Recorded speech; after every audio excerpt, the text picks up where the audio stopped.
Salam saudara sekalian, kita bersyukur kepada Tuhan karena pada hari ini kita semua dalam limpahan kuasa Tuhan, khususnya berkat napas, kesehatan, kekuatan yang kita miliki sampai detik ini. Kita percaya itu semua karena kemurahan Tuhan.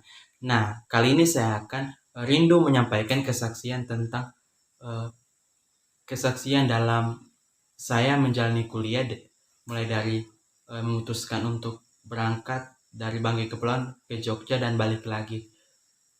Nah, sebelum saya menyampaikan kesaksian saya, bagi teman-teman sekalian ataupun saudara-saudara sekalian yang ingin menyaksikan kesaksian saya, silakan like, share, dan juga subscribe channel ini. Dan nantinya bersamaan saya akan juga mengusahakan mengupload renungan di setiap pagi. Terima kasih teman-teman buat dukungan kalian. Nah, kali ini saya akan menyaksikan bagaimana perjalanan saya dari memutuskan untuk kuliah. Yang pertama, jadi kesaksian saya saat sebelum saya kuliah, pertama-tama pastinya saya di situ mempersiapkan segala sesuatu tentang apa yang perlu disiapkan mengenai berkas-berkas yang ada, ataupun tentang apa yang perlu disiapkan. Singkat cerita, di situ saya sudah menyiapkan semuanya dan akhirnya saya sudah menyiapkan. Setelah itu, tepat pada tanggal 15 Juni, pas itu bertepatan dengan hari ulang tahun saya. Jadi, saya merayakan hari ulang tahun walaupun kecil-kecilan dengan jemaat. Dan di situ setelah saya merayakan juga didoakan untuk keberangkatan saya dari Banggai ke Jogja. Nah, setelah persiapan-persiapan yang ada, semua berkas sudah disiapkan. Setelah itu saya berangkat. Nah, saya berangkat itu pada subuh ataupun dini hari. Jadi, saya berangkat bersama dengan papa saya pada saat itu. Nah, selesai mengisi barang-barang saya, pada subuh hari saya berangkat.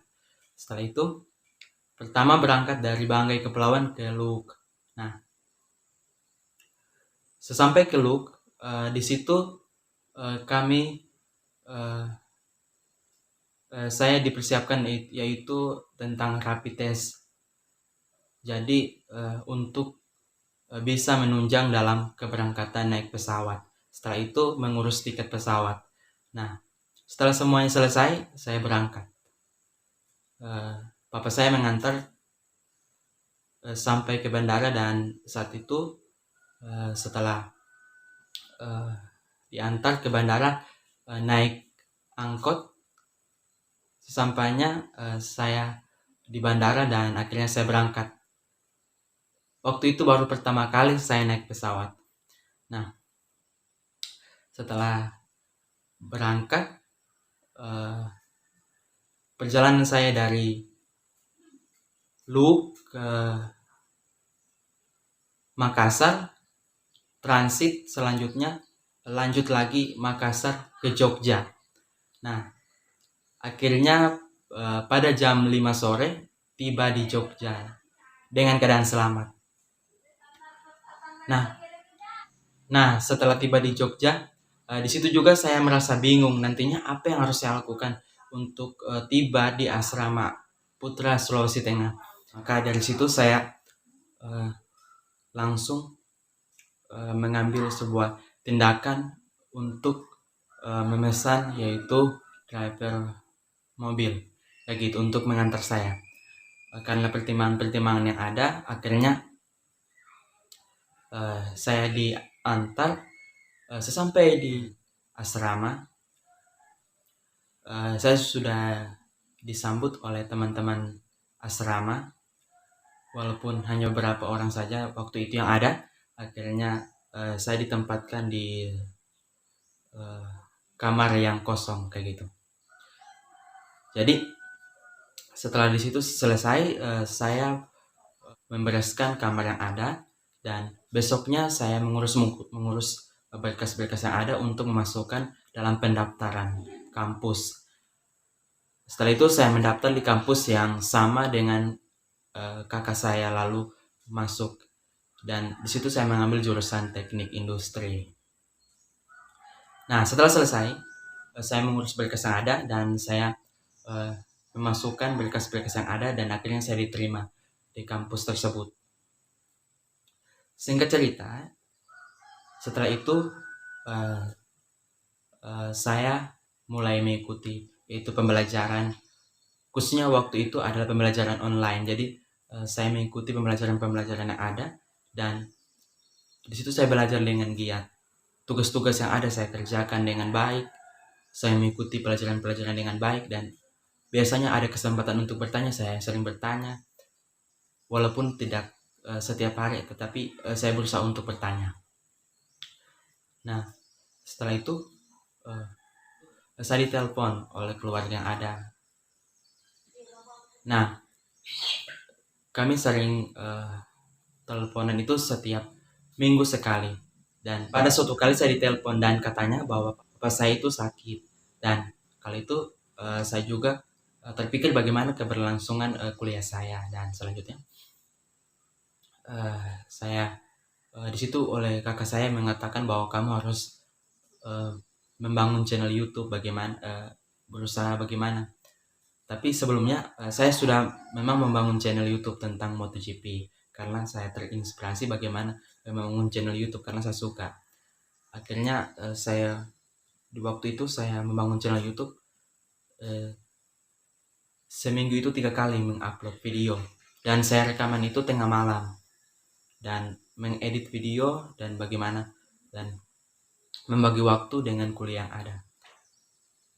Dan waktu memang saya mengedit video itu memang saya berusaha bagaimana untuk melakukan dengan baik. Saya belajar bagaimana membangun YouTube, bagaimana belajar tentang thumbnail, bagaimana mengedit video, bagaimana memasukkan tag, membuat judul video yang sesuai dengan konten video, dan situ memang saya belajar dengan baik. Setelah itu kakak saya memberikan channel YouTube-nya tentang hasil-hasil pertandingan sepak bola, dan akhirnya saya belajar pula dengan channel tersebut, dan akhirnya saya mengupload hasil pertandingan bola yang channel kakak saya. Selanjutnya saya sudah berusaha mengupload, tetapi waktu itu saya belum bisa menerima hasilnya kayak gitu.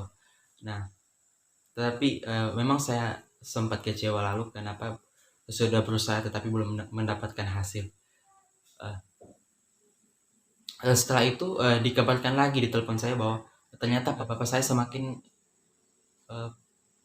sakit, itu parah yaitu, sehingga diantarkan ke rumah sakit Luke. Setelah itu saya semakin giat untuk mengupload video sambil belajar, sambil mengerjakan tugas, karena dari jurusan ini, teknik industri ini, memang saya suka.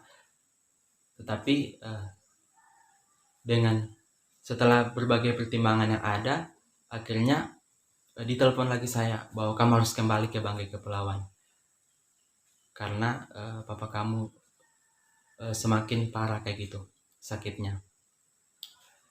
Singkat cerita, saya akhirnya memutuskan untuk kalau begini saya harus keluar dari kampus. Sempat impian-impian saya sudah merancangkan bagaimana nantinya dengan jurusan ini saya akan bekerja seperti ini, tapi apa yang dirancangkan manusia berbeda dengan apa yang dirancangkan oleh Tuhan. Karena kali itu saya belajar, oleh karena itu saya akhirnya memutuskan untuk keluar dari kampus walaupun dengan berat hati, karena pada masa itu saya sangat menikmati bagaimana kuliah di Jogja. Bayangkan kali itu walaupun uang yang ada dikirim, saya pun menghemat. Bayangkan saja, saya sempat membeli tahu dan tempe itu seharga 2.000 untuk makan dari pagi, siang, dan malam untuk lauknya kayak gitu. Karena saya menghemat uang yang ada. Tetapi karena memang kondisi yang ada, jadi saya harus menghemat uang. Karena saking saya menikmati kuliah, tetapi kali itu saya sudah memutuskan untuk keluar dari kampus karena saya harus disuruh untuk kembali ke Banggai Kepulauan. Setelah mengurus keberangkatan untuk naik pesawat, mengurus tiket, mengurus rapid test, apa segala, semuanya saya urus, dan akhirnya saya pun balik ke Banggai Kepulauan. Dan pertama dari Jogja ke Surabaya, Surabaya ke Makassar, dan Makassar ke Luwuk. Nah, perjalanan yang cukup banyak transitnya, khususnya naik pesawat, dan akhirnya sampai di Luwuk. Dan ternyata di Luwuk itu sebenarnya pada jam 2 siang itu papa saya sudah meninggal. Dia sudah diantar kembali ke rumah, tapi saya belum disampaikan. Nanti setelah saya tiba di rumah, ternyata memang baru saya tahu papa saya sudah meninggal. Memang kali itu saya rasa berduka, tetapi di situ saya mengerti bahwa ternyata apa yang dirancangkan manusia semua itu berbeda dengan apa yang dirancangkan oleh Tuhan. Dan di situ saya mengerti bahwa rencana Tuhan itu baik adanya buat hidup saya. Dan saya pun akhirnya setelah membuat konten MotoGP yang kemarin di Jogja, saya pun membuat channel tentang renungan pagi. Memang pada dasarnya basic saya itu kalau di pelayanan itu adalah pujian penyembahan dipakai di gereja. Tapi karena waktu saya SMP lalu saya belajar tentang bagaimana membuat renungan, jadi saya tahu bagaimana membuat renungan. Dan akhirnya renungan-renungan yang saya buat kemarin-kemarin itu, yang saya sempat bagikan di ibadah rumah tangga, ibadah kumpulan rumah tangga, biasanya saya dipakai menyampaikan itu, dan juga di ibadah pemuda remaja, dan akhirnya saya membuat konten itu. Jadi hasil-hasil renungan yang telah saya buat akhirnya saya upload di channel YouTube saya. Dan waktu itu saya sudah membuatnya, dan sampai sekarang ini saya membuat channel-channel video-video renungan yang saya bagikan. Nah, kali ini saya merasa ternyata bisa untuk membuat ini, jadi saya mengusahakan untuk membuat. Inilah yang menjadi kesaksian saya, dan terima kasih telah menonton video ini. Sampai jumpa, bye bye.